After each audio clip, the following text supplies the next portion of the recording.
Well, good morning, my Teaser King family. How's everybody today? Notice I got hair, a little bit more hair.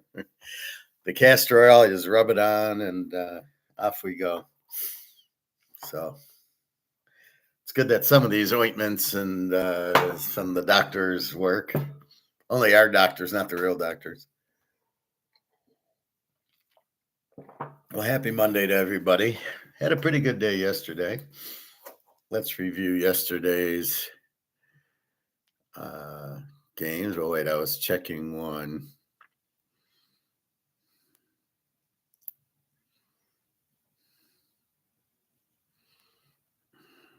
Where is it?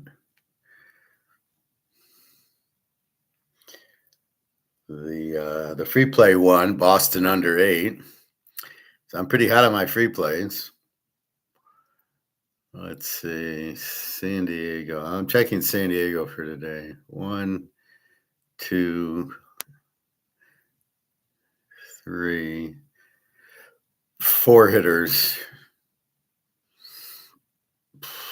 Pretty weak lineup.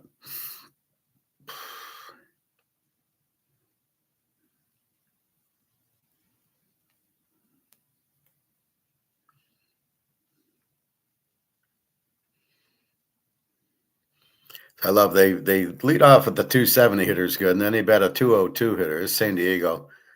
Then 268, and your cleanup hitters 169. Oh, Manny Machado. Okay. So he's not your normal 169 hitter.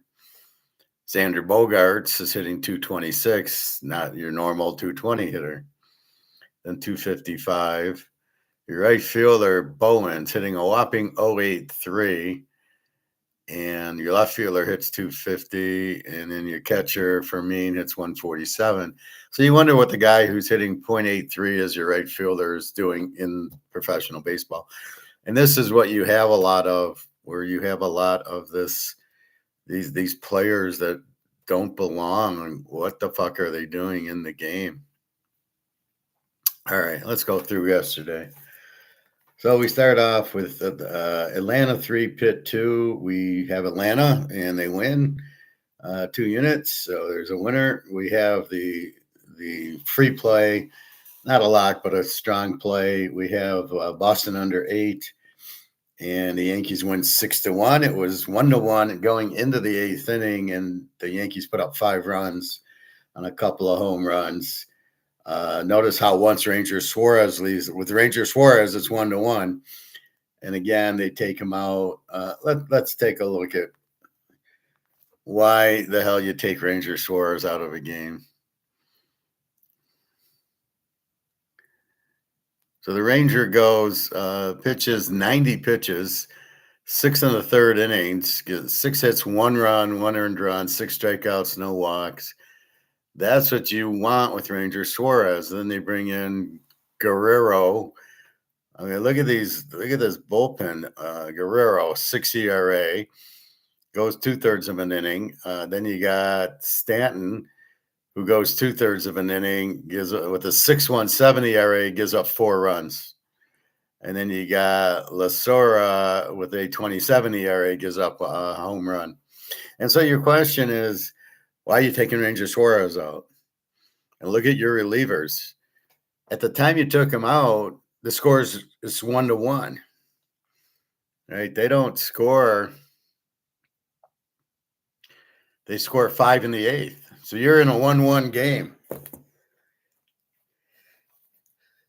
I got to get my vents clean. My vents are dirty. You run the air conditioning and you get the dirt in there. So what are you doing? You're in a 1-run game going into the 8th inning, so you can still win the game, and you put these pigs out there. So let's see, the 7th inning. So you start the 8th with this Stanton, who is 2/10 of an inning. Stanton pitches 25 pitches, 3 hits, 4 runs, 1 walk, 2 strikeouts, 1 home run, 6.17 ERA.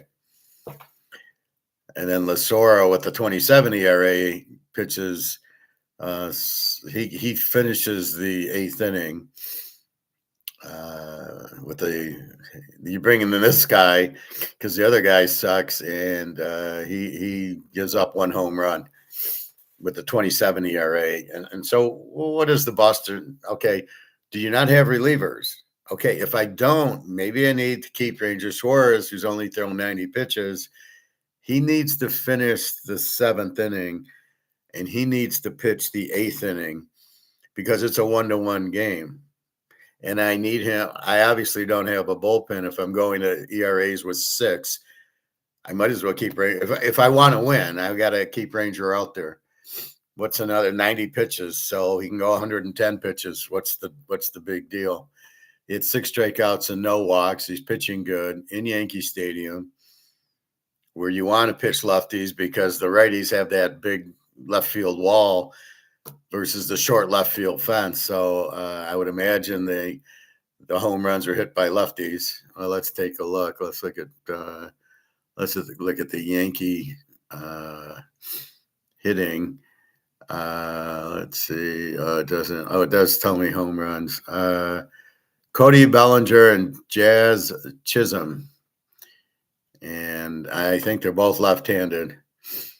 Chisholm 1 for 4, hitting 234. So you give up a 3-run homer to a guy hitting 234, who had struck out 3 times that day, and then Bellinger hitting 273. So the Yankees don't have Judge. They got a pretty good hitting team. Goldschmidt 275, then 299, 273, 260. And then I love how you pinch hit your 260 hitter with a 208 hitter, probably for defense. Then 222, 211, 234, and your right fielder's hitting 257. And your catcher's hitting a whopping 0. Wow. So they got about 1, 2, 3, 4. Yankees have 4. They got 5 hitters. So that's what we did. And again, this is against Ranger Suarez. So the question is, why are you taking Ranger Suarez out of the game? Now, I don't need to be scared. It's 1-1. We're under 8. We've got the game won, and you're dicking around, giving up 5 runs. Fortunately, that was it. 6-1, 7. We win. But why are you taking Ranger Suarez out? Again, why are we so worried about pitch count? These pitchers are getting hurt right, left, and center. Casey Mize and the crybaby, whatchamacallit, the Tigers, they're good pitcher. They're just crybabies, and they don't go 100 pitches, and they go every 5 days, and they're still getting hurt. So obviously it doesn't work. So Boston could have won the game if you just leave Ranger out there for the 8th, and then maybe you go to let him pitch the 9th. You might as well. I mean, it's not like he's at 120 pitches, even if that matters, which it doesn't matter. All right. Next game, Philadelphia. We got Philly over 9. They win 9-5, another W. So I start out pretty good, 3-0. Tampa Bay over 7.5, and they lose 4-1. They don't score, but let's analyze this game. Why don't they score? They're facing Sandy Alcantara, who got a 4.5 ERA. Jax with the terrible Alcantara, 4.43 ERA, pitches 7 innings, a 5 hit, and they give up 1 run, 7 strikeouts. Okay, this is a guy with a 4.4 ERA, should be giving up runs to Tampa. This is Jax for Tampa, 4.15 ERA. So I had 2 4.5 pitchers. I expect an over in that game. Tampa Bay, let's look at their hitting. 325, 270, 240, 277. So you got 4 pretty good hitters. Why is your center fielder Mullins in the major leagues hitting 182? And why is he batting 5th? Then you have 176. Then you have 286 and then 264. Who's putting this lineup together? So you should have 1, 2, 3, 4, 5, 6 hitters in a row. Instead, you put in guys hitting 180, 170, and 207. But even with that, you've got 2, 4, 6 hitters. You get 1 run against Sandy Alcantara. Holy crap. And then Miami, what do they got? They got 1, 2, 3. Miami's got 4 hitters. So it's okay that Miami got the fire. Well, where's Tampa with all these hitters getting 1 run on Sandy Alcantara? So that was dog doo-doo. All right, so we lose Tampa over 7.5 because they get 1 run on a guy pitching 4.5. Unbelievable. Then we go to Seattle over 8.5, and we get a very lucky win here as the Tigers, McDonald, second and third. They don't walk McDonald, who's a left-handed hitter, who's, I don't know, he's a rookie. We'll see. And so he hits a line drive to second. The second baseman misplays it. It's a single 2-run score, and they win 5-4, which gets us over our 8.5. And I didn't even know I had the bet. I didn't think I'd bet this game. I knew I didn't bet Detroit, not with their pitcher, and I knew I didn't bet Seattle.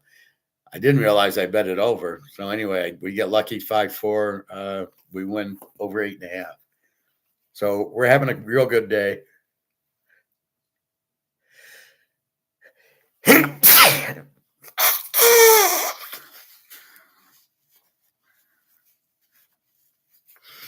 Really hot. Then we get to St. Louis over 9.5, and St. Louis, they win 5-3. It's an 8, so we just missed that one. Again, why did we play that one? Well, let's look at the pitchers. Cincinnati had Lauder, who's a 5.01 ERA, so you can see why we would take that over. He goes 3 innings, and again, so they go with 6 pitchers, 5.01. Then they go to a 0, but they only pitch him 1 inning. Then they go to a 6.35. He gives up 3 runs, and a 3.26, 2.96, and they close with the 6.29. And the 2.96 pitches a walk and a walk and 2 hits and 2 runs, and the 0 pitched 1 inning, which I don't understand. And your starter goes 5. So again, this is the problem. I think this is your starter, Lauder, and he pitched 70 pitches in 3 innings. So St. Louis scores, but where's Cincinnati scoring? St. Louis with McGreevy with a 2.99 ERA, 6 innings, 5 hits, 2 runs, 2 earned. But then we get into the bullpen, 3.08, 3.45, 4.85, and 3.68, and they give up 1 run. So Cincinnati didn't do their normal scoring. If we look at Cincinnati, they've got 1, 2, 3, 4, 5. They got 5 good hitters. And they get, with 5 good hitters, they get no runs. They get 3 runs from their 206 hitter and their 203 hitter, which is the point of the averages. St. Louis has 1, 2, 3, 4, 5, 6 hitters. 2 of them are hitting 300. You got a 303 right fielder, 300 DH, and you got a guy who's pinch hitting, Velasquez, who's hitting 389. Why isn't he in the game? He's a left fielder. So the left fielder that they used was hitting 237, Torres, who then they moved to third base. These managers are a bunch of idiots. You can't do that. Their third baseman hits 199. So the play would have been Torres at third base, Velasquez hitting 389. You probably want to get him in the game. So a little surprising since he didn't get me more runs, but, just missed. Good play. Cleveland, Texas again. I bet this under 7. And basically what happened is Texas gets a 6-run inning. They get a 4-run third, and they got a lot of runs. Obviously they got 10. Cleveland doesn't score, which they were facing DeGrom. That's why the bet was under. Cleveland's not going to score much, maybe a run. And then Cleveland had a pretty good pitcher, Cantillo, with the 4.57 ERA. Gives up 5 innings, gives up 9 hits and 7 runs. you're not expecting Texas to get a lot of hits or runs. If we look at Texas's lineup, no hitter, one hitter, two hitter, three, four. They got five hitters. All right. It's the guy hitting 237 that goes 3 for 4 is where, the 313 hitter went 2 for 4. The 293 hitter goes 4 for 5, their shortstop. It's the 237 hitter, it's the 179 hitter who hit, and that's where you're trying to predict it. Anyway, Milwaukee, we do play over 11.5. They win 12-4. So we had them locked the day before. We had them yesterday over against Colorado. Again, we took advantage of the weak pitcher for Colorado, the guy Freeland, who's terrible, and Milwaukee didn't have their ace. Their ace went the day before. Arizona wins 5-1 over Washington. We don't play. The JETSs beat San Diego 7-3, but we don't know who the pitcher is. We get one of these 1 or 2 inning pitchers, and it really, you can't bet those games. So this was 7-3.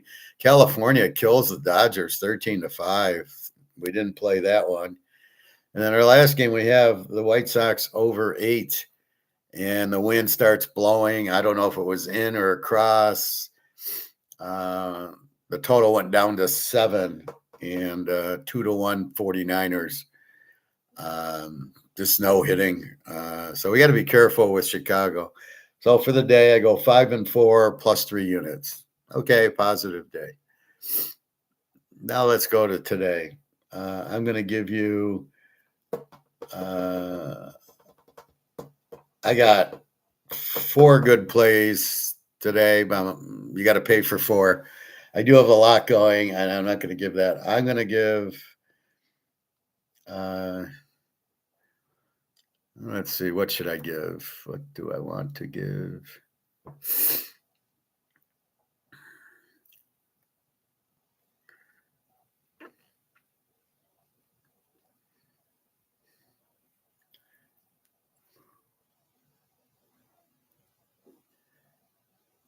All right, let's go with Philadelphia as your free play. Philadelphia's minus 169, 7.5 total. Sanchez, 147, the Butte against Corbin with the 4.0. Sanchez he's their ace, and he's won 6 out of 7, and you don't get a lot of runs. Yeah, 2-0-0-0-0-0 and 1. So his last 6 games, he's given up 1 run in his last 6 games. He's a Butte. And then we got Toronto with Corbin with a 4 ERA, and he's given up 4 runs, 1-1, 3-3, 2-2-2. So Philly's going to get runs on him. He is a lefty, which could hurt Schwarber and Harper, but he's not Sandy Koufax. He's a 4. Sanchez is a lefty also. So we're going to take the ace of Philly, and we're betting them. All right. That's your free play. Good luck. All right. We start with Seattle at Baltimore. Seattle was traveling. They played Detroit, and now they go to Baltimore. And one team that isn't looking very good right now is Tampa. They got swept by Detroit, and they losing to Miami, who can't hit. They're not hitting, so we're going to keep our eye on them for under games. All right, just a second.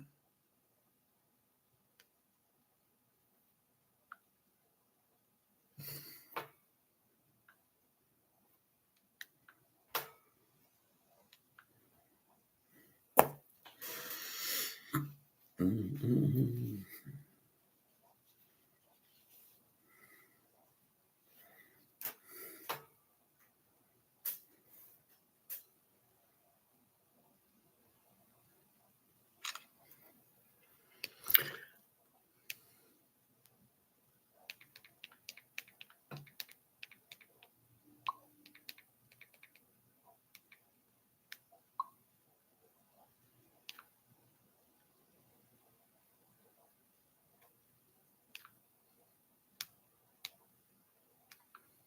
Okay. So Seattle at Baltimore. Seattle minus 123 and 9.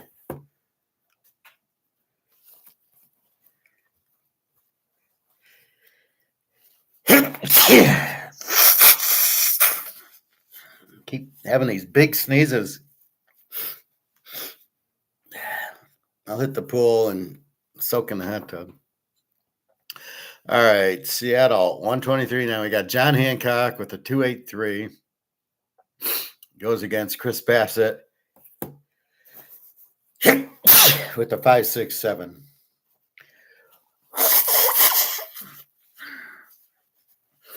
Excuse me.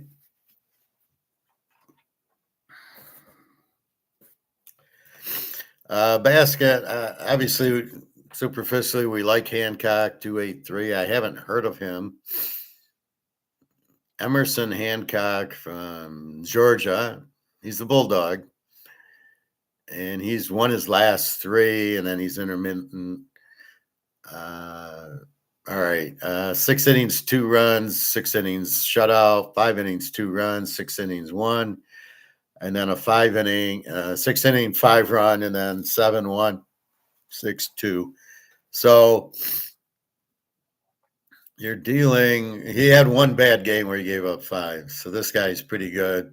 John Hancock. He's got a 2.8 ERA this year, last year 4.9, 24, 4.75, and 23 or 4.50. So he's a pretty bad pitcher normally. So do we trust 283? And then Baltimore, we got Bassett with the 5.67, who's not very good. Where did he come from? Okay, he was at Toronto for 3 years with about a 4 ERA. So here he's at Baltimore 5.27. Again, it's a different ballpark, different dimensions. Welcome to baseball. And he's given up 3 runs, 1, 3, 4, 1, 4. So he's either very, very good or very, very bad. And this is the problem trying to analyze pitchers. We can see if they're on a winning or losing streak. We do have some that are on winning streaks. But what happens is against Team A, they got better hitters or different hitters that are better, that hit him better. And then other teams, they don't. But it's really, even if you look at okay, Baltimore played the Yankees twice and he wins the first one and loses the second one. So it's really difficult. So I think, I don't know that there's a usable variable in there in looking at maybe the pitcher's streak, but otherwise it's, unless like the Philadelphia guy just, shuts everybody out. So when you look at it, you just Hancock 283, Bassett 567, and you go, well, Seattle should score on Bassett. He gives up 6 runs a game, and Hancock might give Baltimore some problem. But the problem is it's just averages. So even with the 2.83 ERA, he might shut you out, or you might give up 5 runs. We saw that yesterday in one of our overs, the St. Louis game, where we should have gotten 10, 12 runs, and we got 8. Or the Cleveland, with the Grom, it should 10-0. I mean, Texas isn't that good hitting wise. So you run into that. In the Cubs game, you're running into wind, so it makes it difficult. So there you go with that game. The Yanks in Cleveland. Cleveland minus 119 and 8. We got Will Warren with the 3.23 ERA against Gus Williams with the 3.22 ERA. And Warren is 8-1 his last 9 with the 3.23. And Williams, I don't have anything. Well, look at yesterday. Cantillo was 6-1. The team was 6-1 when he pitched the last 7, and he lost. He lost 10. They lost 10-0. So again, this was Texas. It was a different team. All right. So it's tough because you got two pitchers with 3 ERAs. Could go either way. The Yankees have hitting, even though they don't have Aaron Judge. They seem to have good left-handed hitting, which should be good against this right-hander Williams. Cleveland can hit. Cleveland usually has a very good bullpen, so it tends to keep the score down because they're not going to throw jokers out there with 6 ERAs to give up 5 runs. I don't know. This is a difficult one. I haven't played it. I'm looking at the under 8, but I don't know that that's just because they didn't hit Ranger Suarez. You know, this Grant Williams is pretty good. Cleveland's favored 119 and total of 8.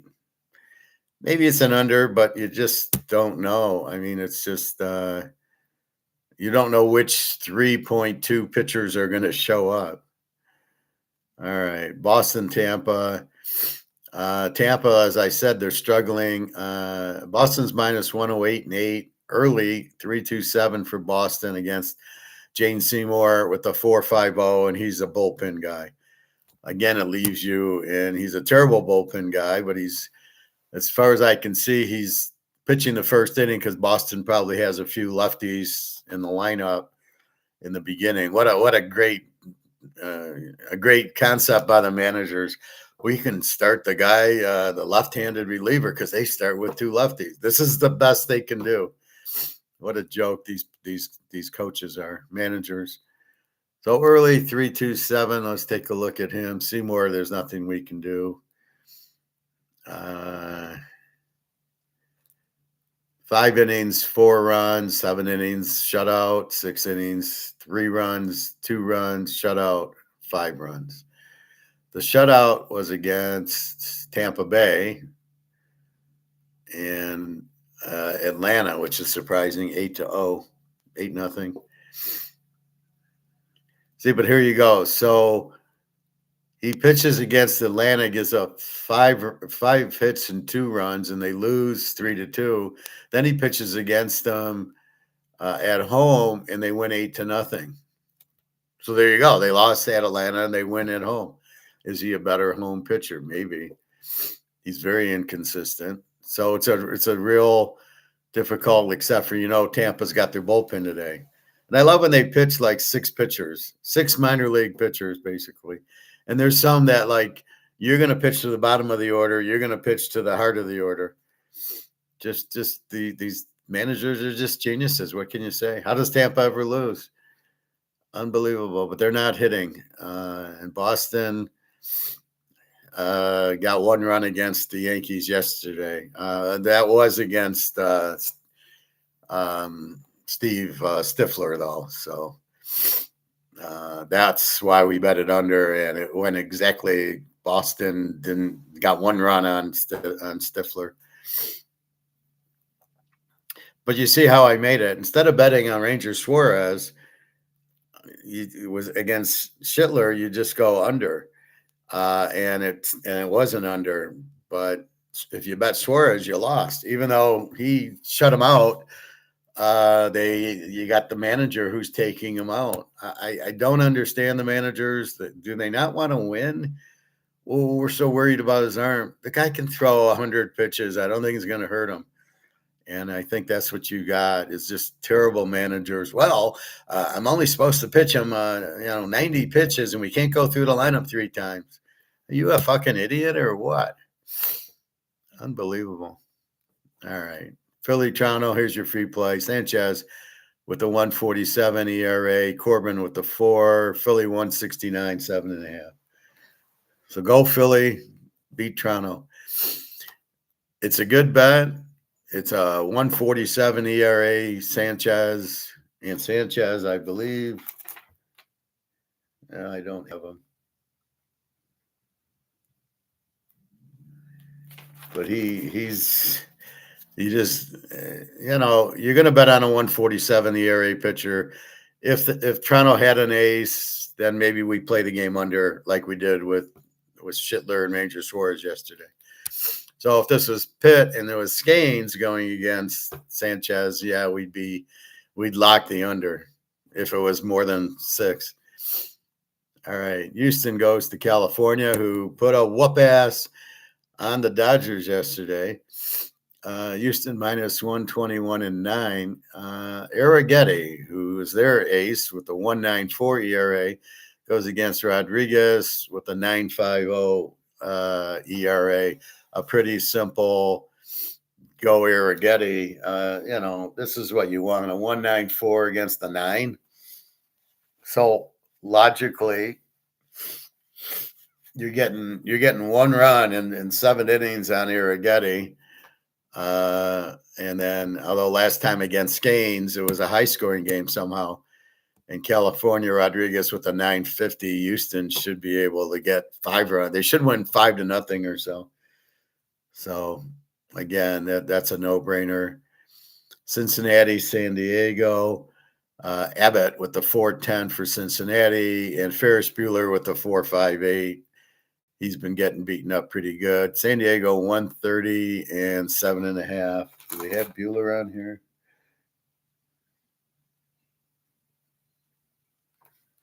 No, I don't see Bueller. Let's see what he's been up to.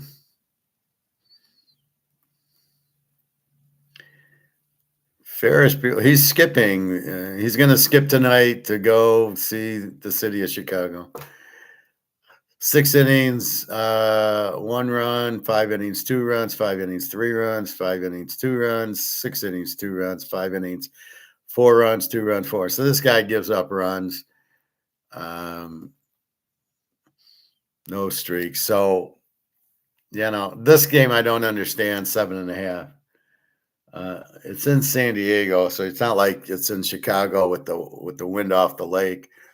4.10 by Abbott and a 4.58 by Bueller, who doesn't really pitch very well.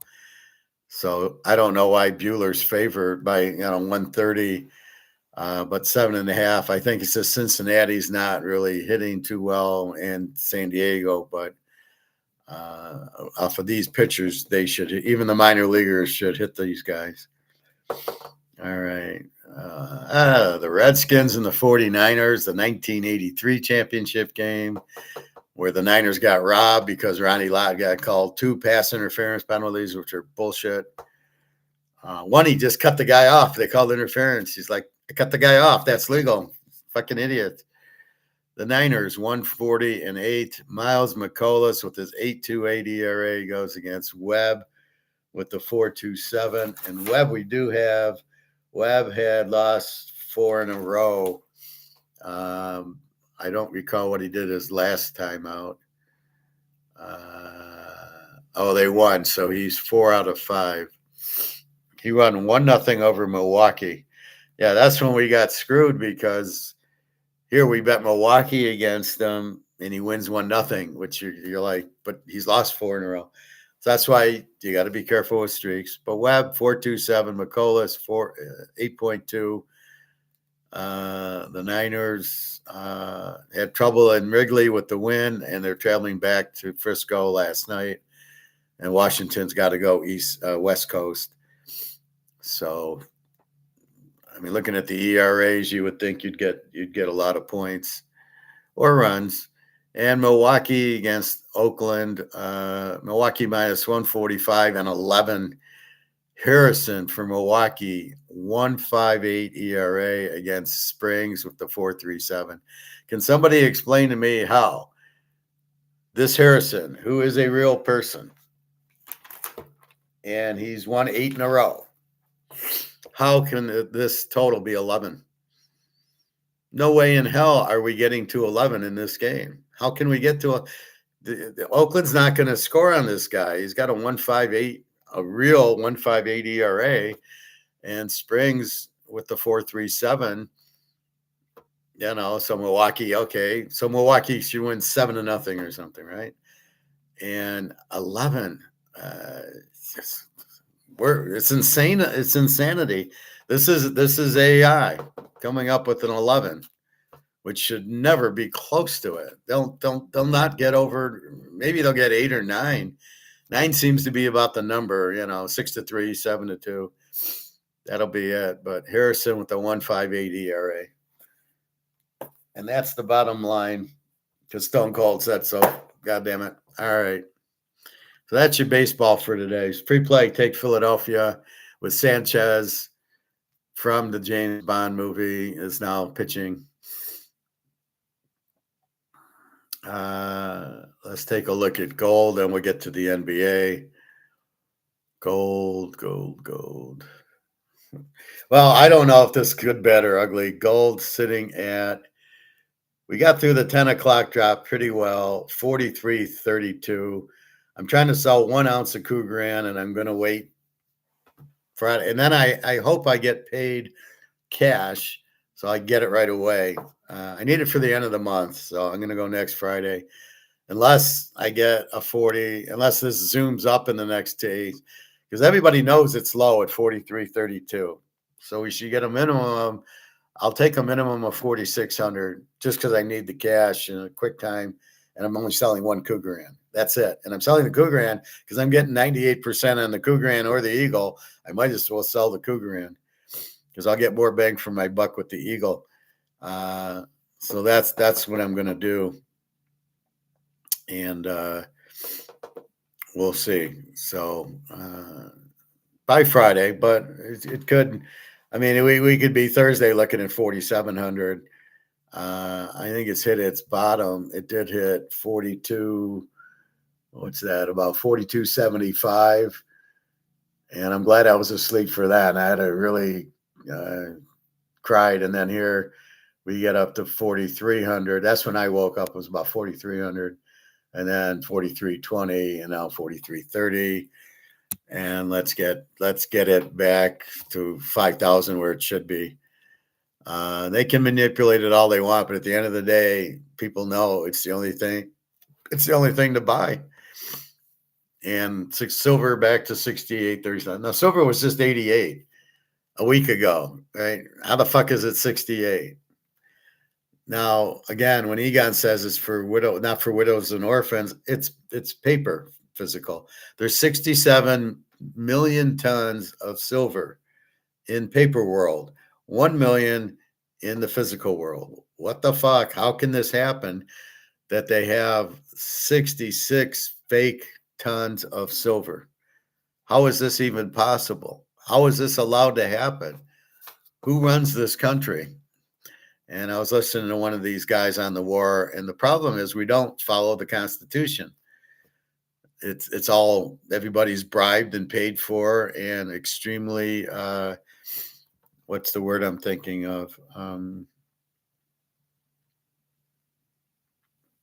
Corrupt. So everybody's corrupt. Here's $1 million. I'll do whatever you want. I mean, they're all whores basically. They all take the money and do what they want. It's crazy.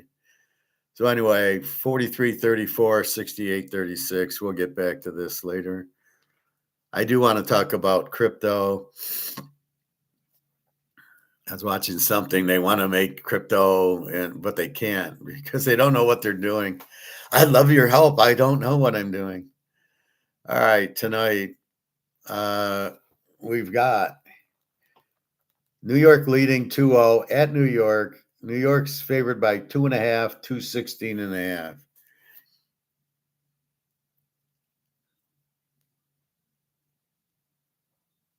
And let's see how these scores have been going. Friday, we got 105, 104, 209. And Wednesday, 105, 95, 200. 200, 205, 209. And yet today's 216.5. So I'm going to go the only way I can, which is going to be, I'm going to have to go New York Knicks under 216, and watch this game will be over. And I'll just play for 2 units. I mean, the theoretical play here is San Antonio cannot go down 3-0 or the series is over. Yet they have one of the stupidest coaches in the history of life coaching their team who allows Winnebago to be at the 3-point line. That shows me the coach has no concept of basketball, no concept of the taller the guy is, the closer to the basket he should be. Let him dunk the ball. Why aren't you teaching him a sky hook? It seemed to work for Kareem rather well. Even Wilt put up a little hooks. What are you doing? These guys are 7'4". He shouldn't be more than 5 feet from the basket. He'd be unstoppable. What the fuck are you doing? Having him shoot 3-point shots. So they need a coach. This coach is in over his head. He's like the Fed guys who are trying to, can we make crypto the currency? And the answer I'm going to get to is absolutely not. But again, you have people that don't know what they're doing. And this San Antonio coach is clueless. They should not be losing any games when you have an advantage of a guy 7'4" on your team. You should lose a game. There's nobody that can beat you because there's not 7'4" guys don't grow on trees. Karl Towns is what, 6'10", 6'11"? He can't guard him. There's no way he can guard Winnebago. There's nobody who can guard Winnebago in the league unless you bring back Ralph Sampson. And what the fuck are you doing? They didn't play Ralph Sampson when they had him correct. He should have been a in the paint skyhook type of player. That's why you do the skyhooks. Nobody can. You can make 100 of them a game. Nobody can guard them because you're shooting over your head. And you're 7'4". Who's 8 foot tall that can stop it? Nobody. So because San Antonio has the worst coach in the history of the game, we can't bet on San Antonio.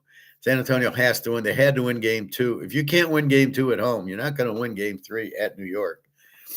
They might win game 4 at New York just because New York's laughing so hard and can afford to lose one. But the way I look at it, I'm not sure San Antonio wins. They'll probably win today because I just said that. But the game they had to win was game 2, and they lost it. And the way the Knicks are playing, I would not bet against the Knicks. Which leads us to these games are lower scoring. For some reason, they put it at 216.5, which I have no idea why. Where are they getting that from? You have to look at the average these two teams are playing, and it's 200 and it's 209. This should be about a 204, 205.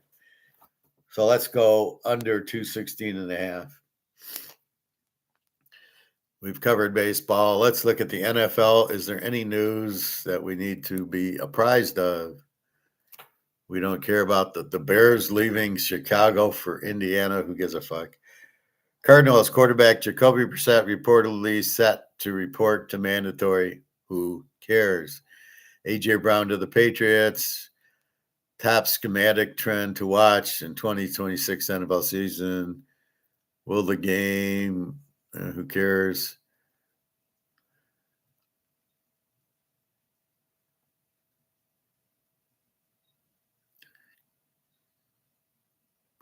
NFL news, live updates, Falcons. Okay, Drake. This is all last week.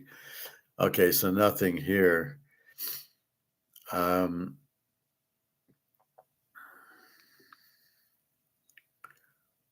So I was watching.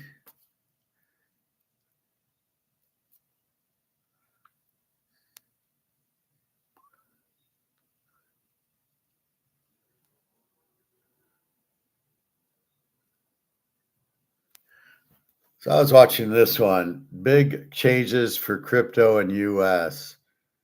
There's no big changes. They don't have anything.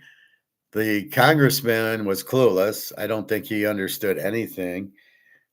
And these are the people making the rules. And he goes to Scott Bassett, and Scott, he says, well, I need your help. He says, well, I don't know. I don't know anything. I need data. But I want it by July 4th so we can celebrate our 250th year so Donald Trump can look good because he looks like an idiot with these wars. So basically, that's what class is about now. Big changes for crypto in US. They want to make crypto money. They want to make the crypto to pay off the debt is really what they wanted to do. In other words, How do I pay off the debt? So they're going to crypto. Well, we'll use crypto and we'll back it by the dollar, and then we will sell the crypto, and and we'll pay off the debt with it. Meanwhile, crypto, I looked today, is 61,000. Wait a minute, it was 80. Then it went to 70 pretty quick. And it went from 70 to 60 down to 59. I saw Friday pretty quick. So what's the value of crypto? Is it 120? Is it 80? Is it 60? Who knows? Because it's not real. Now, as we talked many times about money, the most important thing is it's a medium of exchange everybody wants. That's not crypto. Also, it has to be backed by something. It's got to be backed by gold or silver to have a value. It cannot just be printed, which is what we've done with the dollar. We printed it to death. It's not worth anything. So what they're going to try to come out with to scam everybody, again, this is a Ponzi scheme. They're going to say, well, crypto will be money. Nobody wants crypto. None of the stores, Toyota, my barbecue place, any of them do not want crypto. They will not accept crypto. So it's not accepted. So therefore you can't use it. The dollar's accepted because at least I get, I get $100 or I get a credit card that I can get money and use it. I can pay my staff. I can pay rent. I can pay myself.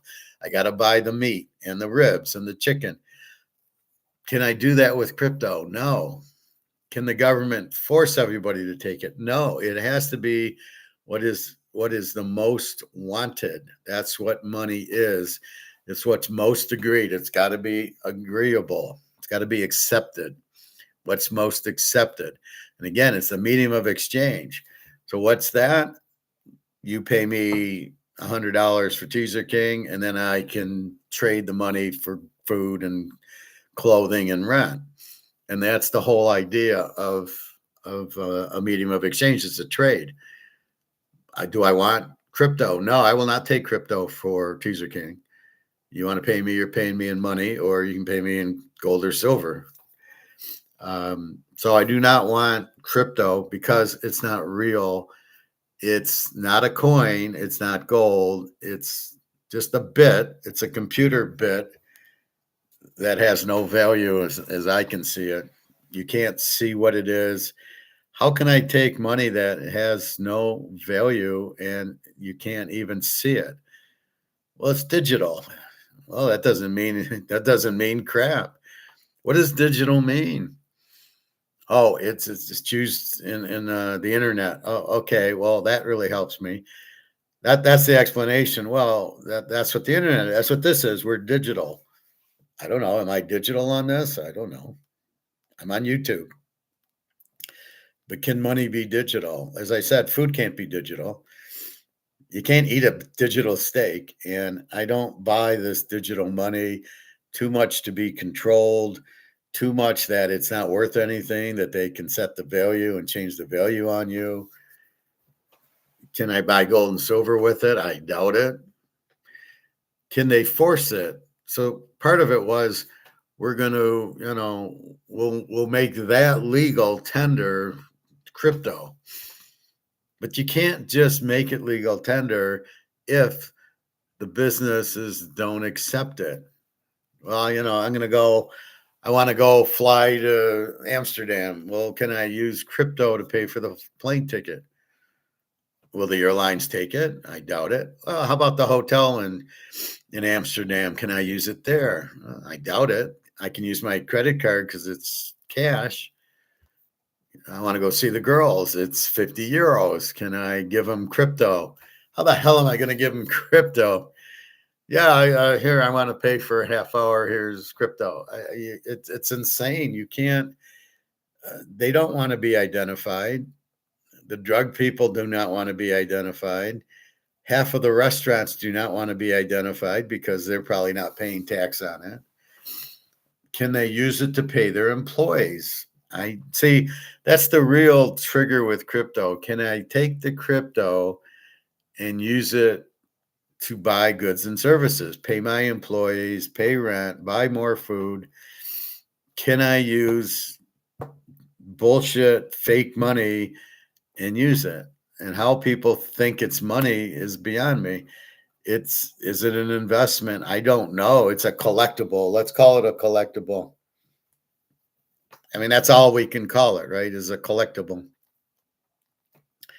Well, it's like Bobby Bow. Bobby, you're getting a lot of use here lately. Can I use this as money? No, because it's kind of arbitrary what it's worth. And then if I sell it to the barbecue place for $50 and he takes it, can he then take it to his vendor and buy more ribs with it?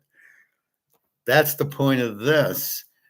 If I pay you in this, you can use this to buy goods and services. It's a trade. I'll take this in trade because I can then use it there. Can I take this? Well, I can't use it though, because it's not money. And that's what crypto is. Can I use the crypto to then exchange it for goods and services? That's why it's $1. That's why this is the medium of exchange. And it's not an apple or an orange or a grapefruit or a baseball card or a painting, because it might have value, but you can't exchange it. Remember, let me read this to you. Yeah.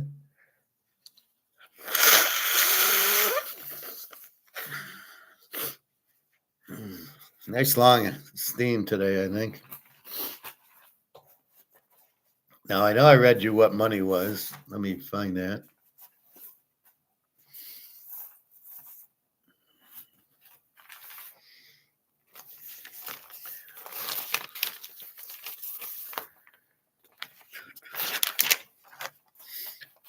Probably in my other folder, but maybe not.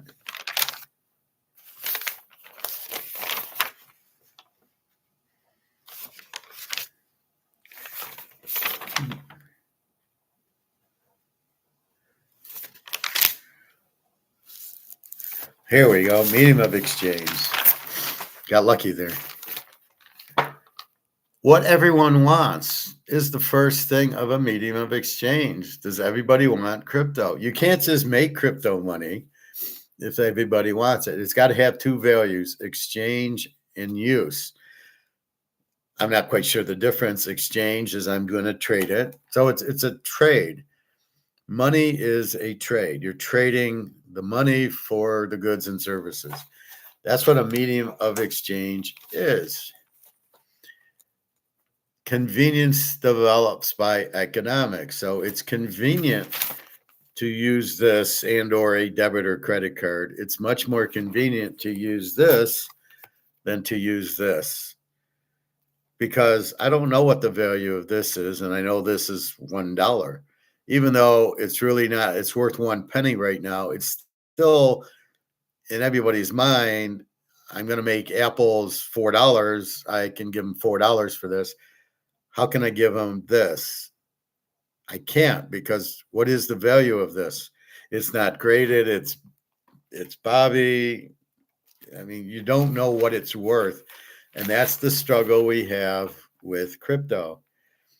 Qualities of the medium exchange. Now, here's where we blow away crypto. Is it portable? Well, I don't know. A little bit does a lot of work. Is crypto portable? Well, you can have it on your phone, provided your phone works. My credit card, I don't need to worry about that. I give them the credit card, it goes through the machine. That's portable. If I have $100 on me, it goes, here's the money. And it is funny how some of these grocery stores don't take cash. I just laugh at that. So is it portable? Well, it's in my phone. I got to get to it. And then I got to I got to pay with it. Is it set up to be payable to the grocery store, to the restaurants? I don't think so. I think somebody has to send it. So if somebody sends me $100 of crypto to buy Teaser King, is that really portable? Well, I don't know.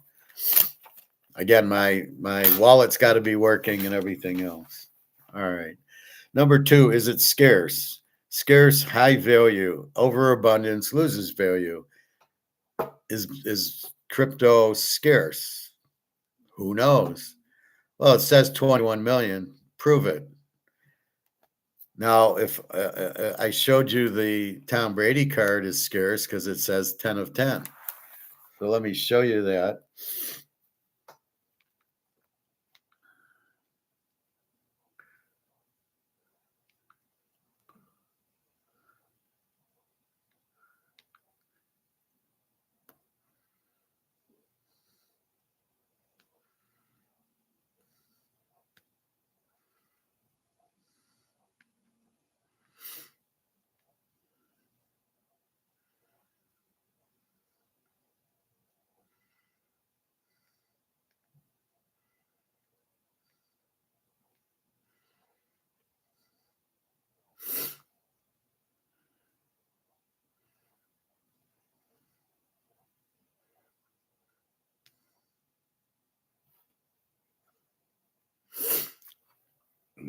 This we can see is 1 out of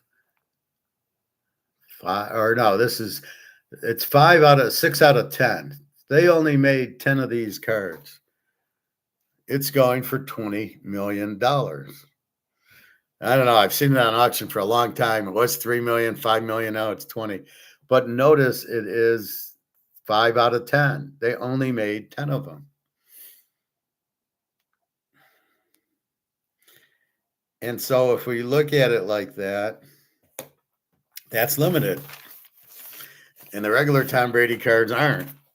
So that's why scarce is high value. Is a Bitcoin scarce, or digital currency? Are they scarce?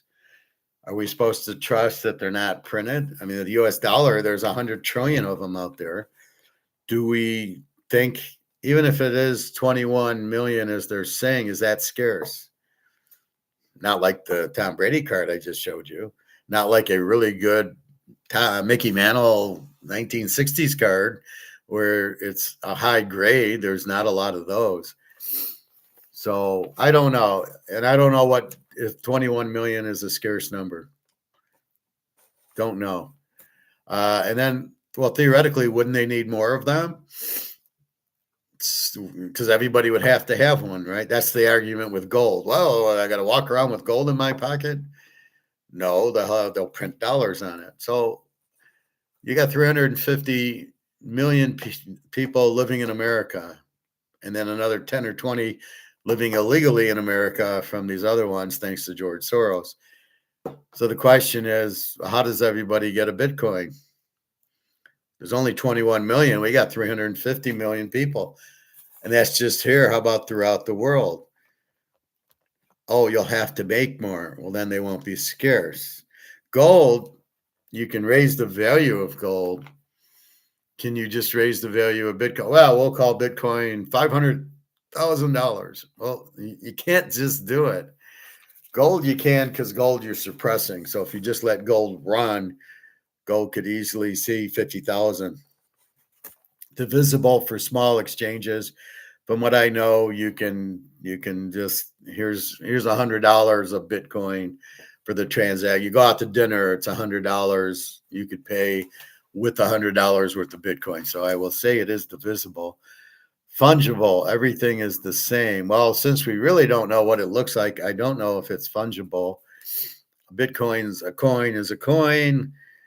So, you know, you got 21 million of these things that aren't even all used yet. So I don't know if is everything the same. Is it the same in Russia as it is in China? Oh, by the way, it's illegal in China.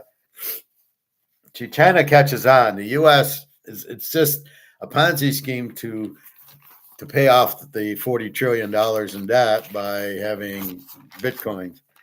Is it acceptance? Is it acceptable? And that is the key. Most marketable commodity. Value equals the most marketable commodity. Is this the most marketable commodity? Isn't that gold and silver? So is it accepted by everybody? Absolutely not. are you going to make it like the dollar? The dollar you have to take. So no, it is not accepted by a lot of people. And is it durable? Well, it's not even real. So is air durable? I guess. Those are the quantities of the medium of exchange, the qualities. Gold has all these qualities. It is portable. It is scarce. It is divisible. You have quarter ounce, 20th of an ounce. Fungible. Everything is the same. All the gold is the same. It might be different countries. Accepted. Everybody loves gold, and durable. It's unbreakable. You cannot destroy it. So then we look at money functions, and there's three functions. One, medium of exchange, work for money to buy food. It's the trade. You're trading your time and getting paid and then buying goods and services. Can you do that with Bitcoin? Are you going to get paid in Bitcoin? How do you determine the value of Bitcoin? So I'll make 100,000 at my job. How's that in Bitcoin? Well, we don't know. Bitcoin was $120. It was worth 120,000, but then it's worth 60,000. Well, yeah, I just lost half my paycheck because Bitcoin went from 100 to 60. I run into that with Daria today. I got Social Security. I gave her money for rent, and again, but I noticed the FX was down to 70 where it was 80. So she needs, even though I'm giving her, some money. Well, wait a minute. I really need to give her more because the FX rate went down, but I don't have it to give her. Well, I do, but it's in gold and silver, as I keep telling her.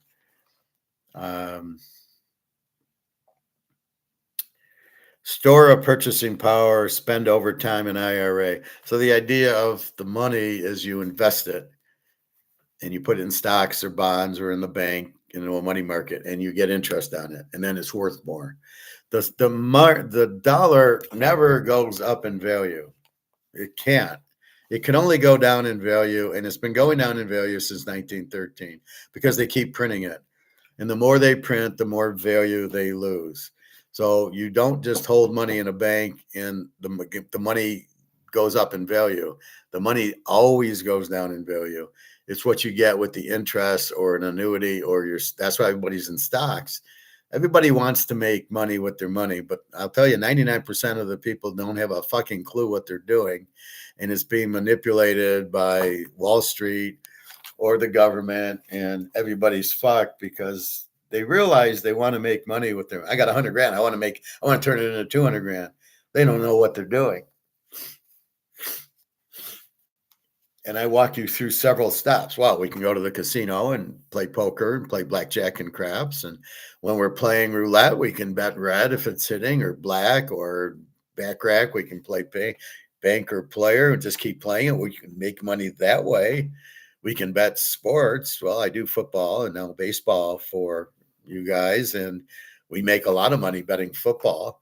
Plus, there's no tax on it. It's the best of both worlds. I kind of explained poker to you a little bit. And in all of these, they're hard to win at because you really don't, there's no recipe for it. You can have pocket aces in poker and lose. How the fuck can I lose? I got pocket ace. I got the best starting hand, but it's not the best finishing hand. So then there's strategies and bluffing and everything. Football, I'm going to bet on Mahomes. And, you generally see who wins. That's why I do all my stats, because it draws the conclusion for you. Oh, well, Philadelphia, yeah, they're not going to give up a lot of points. We'll bet them under. Oh, the Lions, they score a lot but have no defense. We'll bet them over. And so we tried to dissect the teams. And the difference in baseball is you have 5 different pitchers and a righty and a lefty hitting lineup. So you really have 10 teams, which makes it even much harder. Then you have pitchers with 4 and 5 ERAs shutting you out, or pitchers with 1.5 ERA giving up 5 runs. So that's what you really have. Then these idiots, let's just everybody take foul balls and have 10 pitch at bats. And we'll get the pitcher out. Good strategy, but how do you bet that, right? So it makes it difficult. but money itself never goes up. Gold does. Money can't because they keep printing it.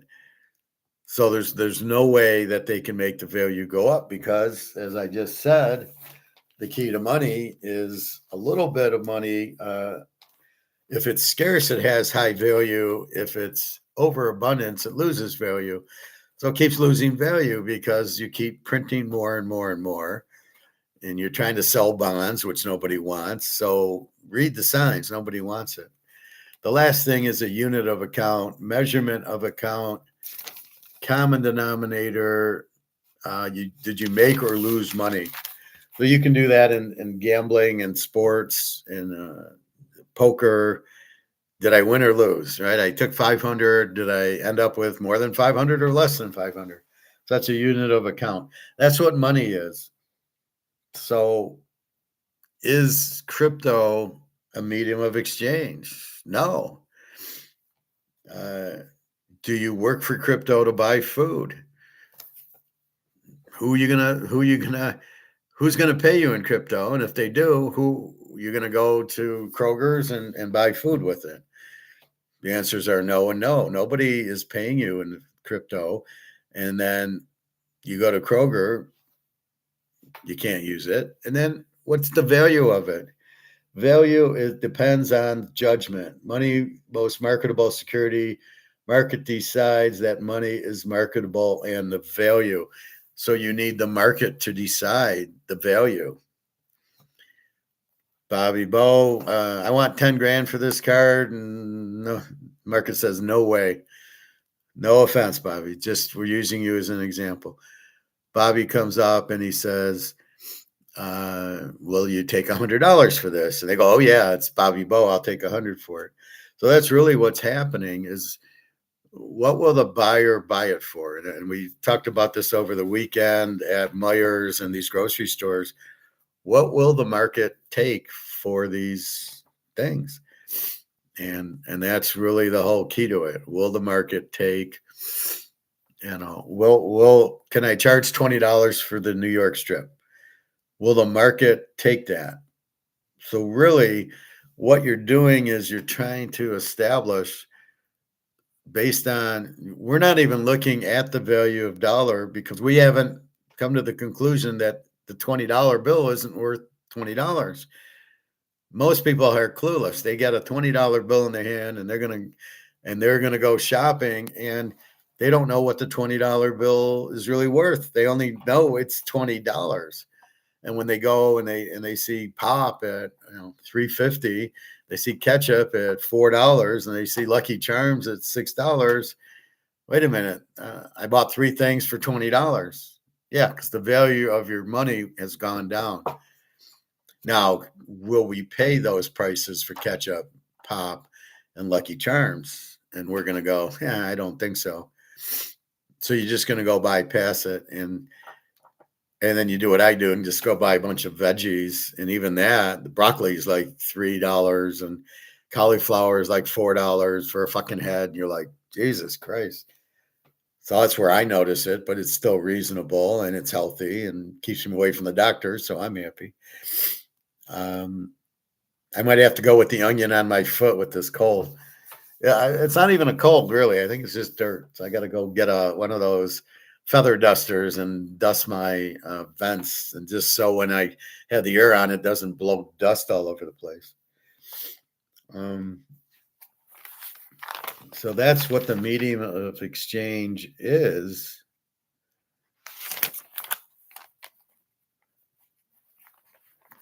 And then what inflation does is to carry it to the next level is it ruins the value of the dollar. So you've figured out that the dollar is the most acceptable thing. People will take that. I can be in Germany and Spain and I give this and they will take it. The store will take it or they will take this. Although in the US, they won't take this. I can't go to the barbecue and give him that. He's not going to take it because he doesn't know what the value is. What's the FX? So here they'll take this. In Europe, they'll take this. But this is the medium of exchange. And I can trade it for food and clothing and hotel rooms and everything else. But what they've done with inflation is they've killed the value. So this is worth that. This is worth 1 penny, not $1. The $100 bill is worth $1, not $100. But they don't tell you that. Oh, that's prices. We'll blame the marketplace for raising prices. It's not that we've printed the dollar to nothing. I heard that yesterday about the war in Israel and Iran, and they're saying, "Well, are we going to be okay? Because we got to keep printing money for the war." And the idiot Scott Simpson goes, "Yeah, we can. We'll just keep printing money." But you can't just keep printing money; it kills the value. So we can print money that's worthless. I mean, that's totally acceptable to print money that's worthless if they'll take it. As long as the market will accept it, you can keep printing money that's worthless, but the market is not accepting it. That's why they're taking yuan for oil. That's why they don't want to buy the treasuries, because they're saying, I don't want your money. Your money's worthless. That's why Saudi Arabia is buying stocks, because they haven't figured out stocks are money also. It's just a different deck on the Titanic. You're still on the Titanic in the stock market. So when you ruin the dollar by printing it, and because you're broke, so you just keep printing more. Well, we'll just keep printing more. No, you can't. That's inflation. That kills the value of the dollar. And that's why you pay $6 for Lucky Charms now, because the dollar's worthless. I want more dollar. I want to get paid more for my Lucky Charms. The $1.99 I used to charge, it's not enough. It's not worth anything. So that's really what you're seeing at the grocery store, is the inflation of the money being worthless. But everybody wants to call inflation price increases. It's not. It's the money being worthless. And we want more money to pay. We want more money to, you got to pay me for my Lucky Charms. And that's where it is. But the inflation is you've printed the money to nothing. So if we go to crypto, how the fuck do we go to crypto when crypto is not money? If it's not backed by gold, the money's really worthless.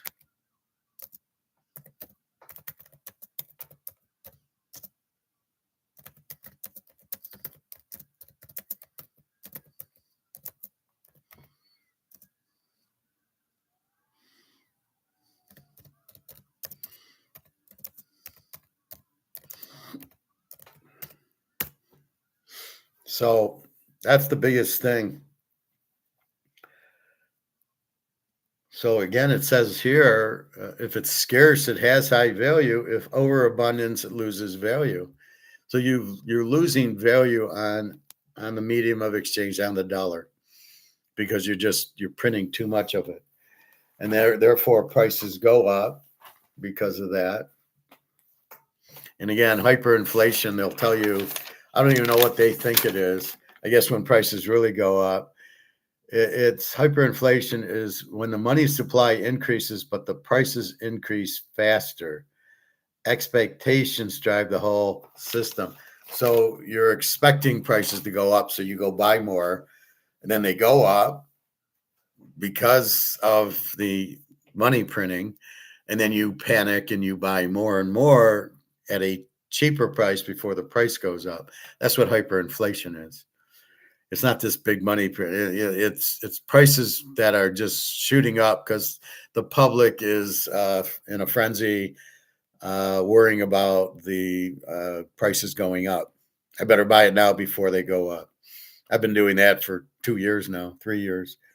Your gold and silver are the hedges because they are limited, can't be printed. Why is that's such a key thing? Because it won't lose value. Your gold and silver can't lose value because you can't print them. You dig it out of the ground. Oh, well, what if we find what if we find 1 million tons of gold? Well, it's already been dug up and you can't. Nobody's found it. They were able to find 200,000 tons of gold, and that's it. What if we dig all the way through the earth to the other side? Dig till China. Would we find gold then? No, you're It's crazy. But that's it. They've only found 200,000 tons. They're not finding more, but you can't print it. And you can't do what the government does is print, print, print. We'll just print for the war. Well, what are you going to do with gold? Well, we'll just print. We'll print gold for the war if they could, but they can't. So that's why we go to it, because you can't print it, so it can't lose value. The value is cheap because they keep suppressing the price. Why do they suppress the price? Because they want you to think gold's nothing. They want you in the dollar as it's going to zero, so they can tax you, like when you sell your stocks, interest income and all that. They can tax you. They can't tax you on if gold goes up. And again, I heard somebody say, well, the gold doesn't go up, and or doesn't you don't get you don't earn interest on gold. Yeah, but gold goes from 2,000 to 4,000. Do I need interest? No. And again, the banks suppress it.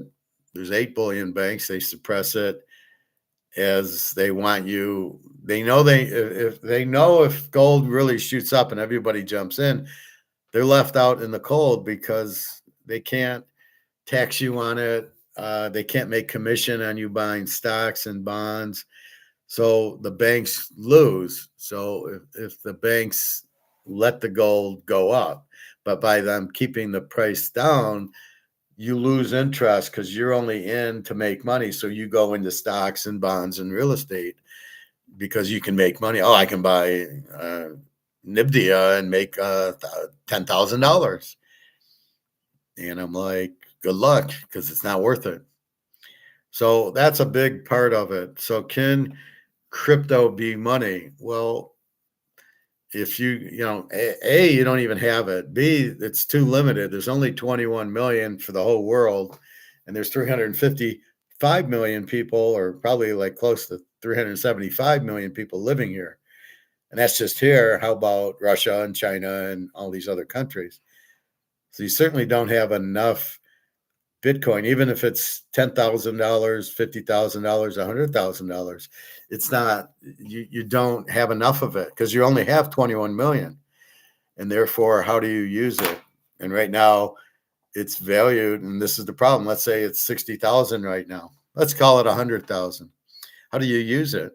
Well, I can take $10 and buy eggs and milk. So I'm going to go to the grocery store with a digital credit card, a Bitcoin credit card, and I've got 2 Bitcoins on my account at 100,000, and I'm going to spend how much? And how are we going to value the eggs and the milk and the bread? Crypto? How do you translate it to crypto? Does anybody want to translate it into crypto? No. People don't want to take crypto because it's not real, and they can't. Right now, you can't use it. So if somebody gave me crypto, I wouldn't even know how to take it. And then what do I do with it? I would switch it to dollars to go buy gold or silver or pay a bill. Well, then just give me dollars for it. So I don't know how you're going to make that transformation into making it into a medium of exchange that's everybody wants. It must be accepted by everybody. Must be the most accepted. How are you going to get away from dollars? You can't. You can't get away from dollars for Bitcoin. You could really have gold backed dollars, so you really wouldn't be getting away from dollars. They'd be backed by gold. Are you going to have dollars backed by crypto? There's a crypto 1, 5, 10, and 20. Maybe, but how does Kroger take them? How does the restaurants? How do you pay for things? And now in gold, it's different because everybody wants gold. That's accepted. Nobody in business wants Bitcoin because we don't know what the hell the value is. So imagine your Toyota and you sold a car for $120,000 you wanted for one of your Toyotas, and now it's worth 60. How pissed are you that it's worth 60 now instead of the 120 that you took it for? This is the problem with Bitcoin and crypto. It will never work. How do you do stable coins? Well, they'll be backed by the dollar, so we can get money in and buy treasuries with it. Like, it's the same thing. What is the value of the stable coin? Well, it's backed by dollar. What's the value of the dollar? See, this is the point they're missing. The value of the dollar is zero. So if I take the stable coin or the Bitcoin and I go and I back it by dollars so I can try to pay off my debt with this bullshit treasuries that I want to scam everybody into buying, but the dollar's not worth anything. So my crypto's not worth anything. My house won't be worth anything. So again, as you kill your dollar, you can't back crypto by dollars when the dollar doesn't have a value. And you can't hope the dollar has a value. You'd have to value your dollar, which you can't. Oh, we can value it against the Swiss franc or the Canadian dollar, or the Canadian dollar is gone. Well, we'll do it versus the British pound or the euro. We'll just say the British pound has a value. And well, yeah, but it doesn't work that way. You can't just hope a value. The value has to be real. It's got to be what the market values it at. And that's the key to it. What will the market value crypto at? It's not being valued by the market now. It was 120, now it's 60. That is not valued by the market. That is valued by Soros, Saylor, and Trump and Larry Fink. They're the ones buying a bunch of shit, and then when they need money, they sell it. I don't know how many people actually own Bitcoin, 10, 20 people. And it's worldwide. Do the Russian mafia still own it, or did they probably ditched it for gold and silver, I guess?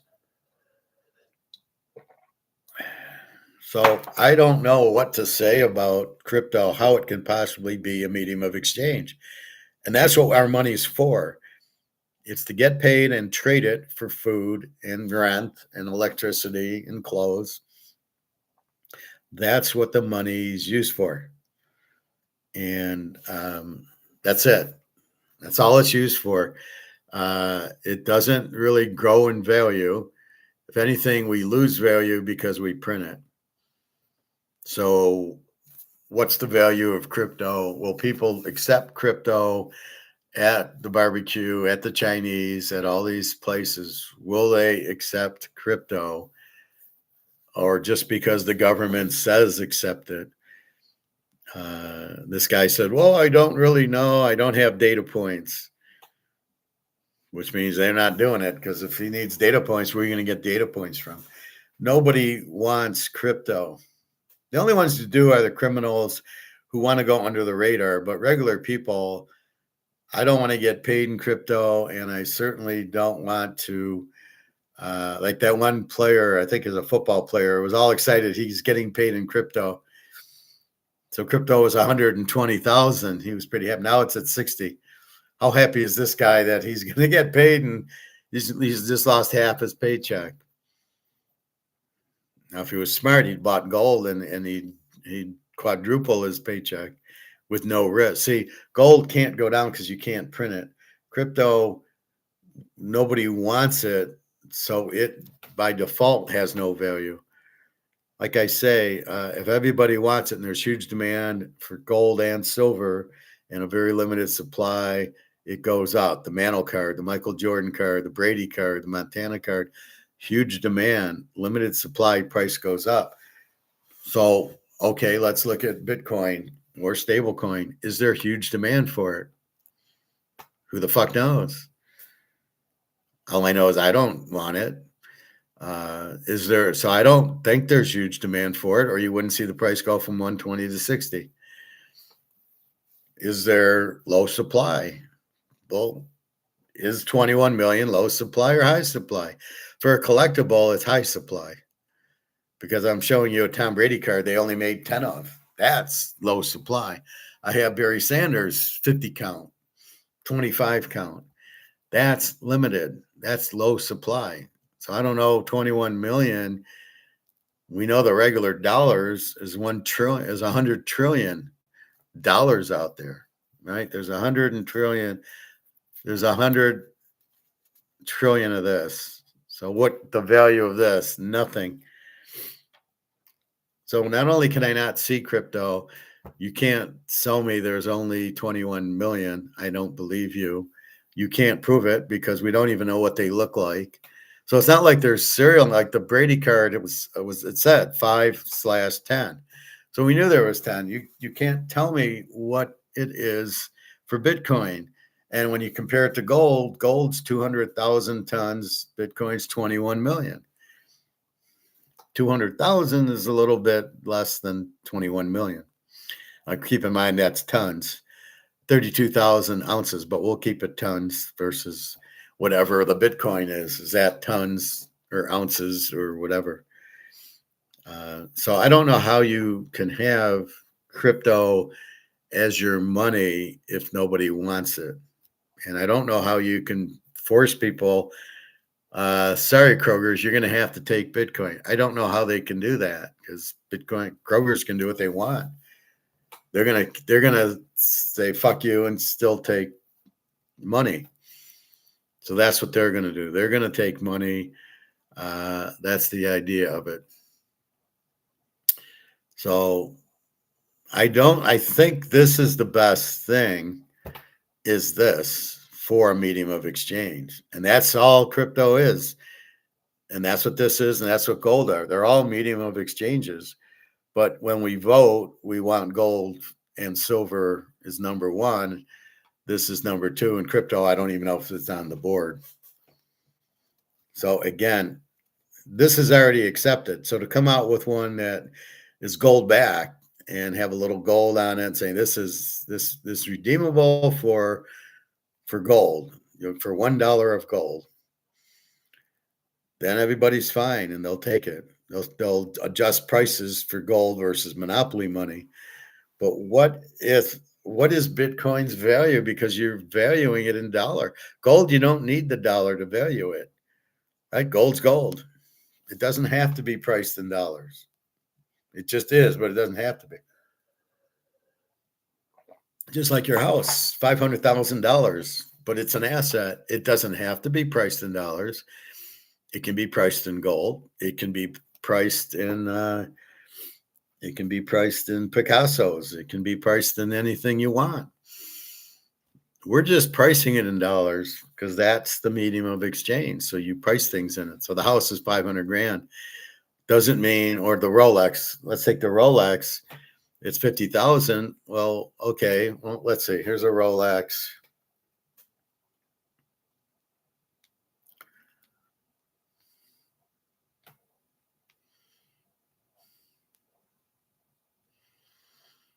All right, here's a Sky Dweller worth $820,000. But if the dollar goes to zero, does Rolex still have a value? And my answer is, of course it does. Because it's limited and there's demand for it. That's the key to it. Is this limited and demanded?